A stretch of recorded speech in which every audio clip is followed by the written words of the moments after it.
What's going on, everyone? Juicebags here, and welcome back to some Dungeon Defenders Awakened Early Access and my progression playthrough. As you see here, we are in the Promenade on Insane Hardcore. Now, I'm not going to lie, I made the jump to the Promenade a little bit quick. As you see, right now we're on wave 14. However, when I started this map, I was at level 55, so just the 6 levels through the first 14 waves is just absolutely awesome. Now, I originally was planning, of course, to grind it out and not come into the Promenade until I was level 60.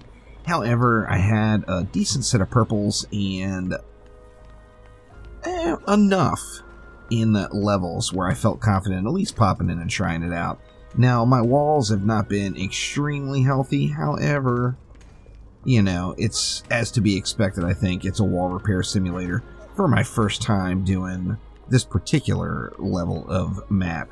Now, one of the great things about Promenade is, well, first off, it's not the starter map in a tier. Ancient Mines is the place to go as far as survival goes. As you saw in last episode, I went through the breakdown of the XP per hour everywhere. And as far as base leveling and experience, the Summit Insane campaign is without a doubt the place that you want to be. However, once you get a few levels under your belt and get a little bit more comfortable, you can pop right on into these survival modes, and if you're able to either complete them or get to the late waves, the amount of experience that you get is absolutely enormous. Now, I am anxious to see how far we're going to make it along this run, but just taking a look at the stat differences, and I haven't changed any gear at all, just from the levels itself. We look at when I first started the map here, where we were at versus right now. So we've definitely come a long way, taking a peek at all of the stats and where they are right at the moment. So a few a few levels definitely go a long way as far as getting your stats beefed up. Now, as you notice, my range is all the way down to pathetic levels on the Apprentice, and one of the things about this map is there's not much range required. Now, what that did is it allowed me to pull all of the range points I had in out of my Apprentice. As you see, I left 10 of them in there, and I threw all of those into defense rate, and that allowed me to get a little bit faster firing flame bursts, and am able to make it as far as I've made it here so far. Now, another thing about this map, as far as the higher tier on any particular tier in the game, it doesn't drop the best loot, but it does drop the second best loot. In addition to that, it is kind of easier to do. It's, as we'll see here, there's no surprises ever. Everything does exactly what you want it to do and what you expect it to do. And every wave starts exactly the same. So every wave, we're going to have 2 ogres right here on this lane, and then we'll have a 3rd ogre over in that far lane. Now, every single time, I just start off over here. I wait for these 2 ogres to die. Get that overcharge boost going on my flame burst as often as possible, and just burn them right down. As you see, I did switch to the Apprentice. 2 reasons. First off, I wanted to get the builder bonus on this map, but additionally, I found a decent Apprentice weapon, so I threw a few upgrades into this weapon. That way I could do a little bit of DPS. I'm not putting out tons, and the weapon isn't actually fully upgraded because I didn't have the gold, but it's definitely getting the job done. Alright, our 2 ogres are down, and then we see our 3rd ogre. This is the exact same every single wave, once all the ogres are out, of course. And you just follow this pattern every single wave. So start on the 2 ogre lane, then go to the 1 ogre lane. Once the ogres are burned, you may have to just keep an eye on your walls, but for the most part, it's at this point, I'm just waiting until it gets to the point where there's so many kobolds that my walls start getting destroyed. Now, I just passed over into level 61 now, so I can start upgrading all of these defenses fully up, and that alone is going to be huge. But another thing is, when I'm done with this map, we've achieved our first milestone. Our first big milestone, of course, is getting to level 60. when I'm done with this map, my next milestone is going to be to get to level 70. So since the experience is so good on survival on this map, no matter what level I get to, or no matter what wave I get to, even if I can't complete it, I'm probably just going to run this map over again, as it's incredible XP, it's super fast, it's great loot, it's just hitting all of the notes of what I need right now. So milestone number 1 of level 60 is out of the way, and now we're on to waiting to, trying to get to level 70, as that is going to unlock Nightmare. Now, with the current stats I have, I'm not going to be able to jump right into Nightmare. I'm going to have to hope I get some decent drops between now and level 70 if I want to do it right away. If not, I'm probably going to have to do another insane map or so just to get geared up enough to get started in Nightmare. But next major milestone, level 70 for sure. Depending on how far I make it this wave, or this match, one more match in here, and I'm confident I'm going to be level 70 just from that.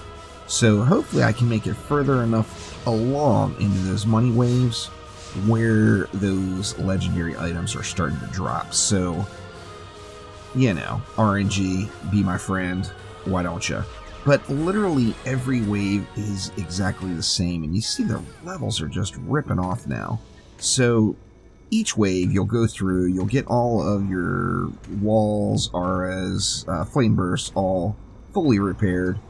Start every single wave like that, as since this is our first run through, obviously we're not super duper strong here, so the walls do get beat up. If you go a wave and don't repair your walls, there's a good chance that it's going to be game over for you there. So just every single break you get, go through, make sure everything is completely repaired all the way up to full.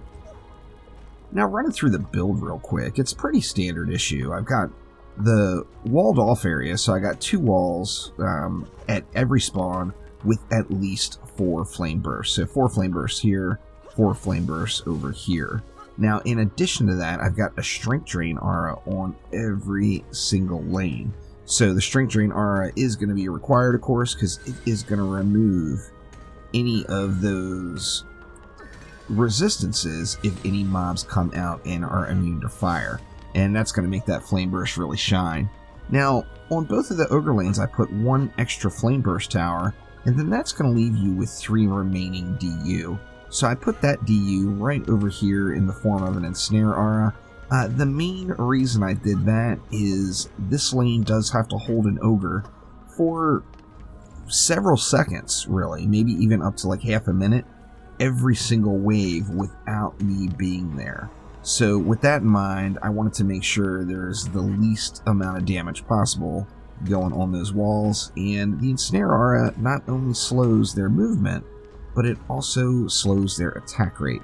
So the combination of an ensnare aura and a strength drain aura on a blockade is just crazy good. Now let's go ahead and see how far along I can push. I'm going to just follow that same rotation over and over again each wave, and we'll see how far I can make it this time around. Alright, now I'm not real sure if this is the end here yet, y'all, but it got sketchy there. I ended up dying to a kobold. Something took a shot at a core here, which I'm assuming was a kobold, and I ended up losing one of these flame bursts. Now, everything's still holding for the second, but there's still 5. Oh, and now here it is. The final last hurrah. So made it to wave 17 though, which is really, I'm stoked about it. The big thing is, as I'm now not only level 60, but it jumped me all the way up to level 64. So there's just no doubt whatsoever in my mind that by running this map one more time, I will be level 70. As going level 55 to 64 with that Ancient Mines gear. And remember, this is all unupgraded gear here, got me this far. So with the loot that I got from this particular run, I'm pretty sure I'm going to be able, maybe not clear it, but I should at least be able to get to like wave 20, which is going to be just absolutely incredible loot. You see there's still quite a few legendaries laying around. Stuff like this piece right here, that is going to be just an absolutely absurd upgrade for me.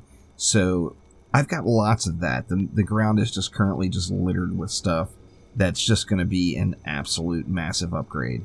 So we'll go through all the loot and upgrades in the next episode. However, here we are, our first attempt. Promenade, insane, hardcore, and made it through to Wave 17, so pretty darn good. So, thanks so much for watching. Make sure to click that like button, and please subscribe to the channel. And I will be back soon with some more Dungeon Defenders in all its forms. Thanks again. I'll see you next time.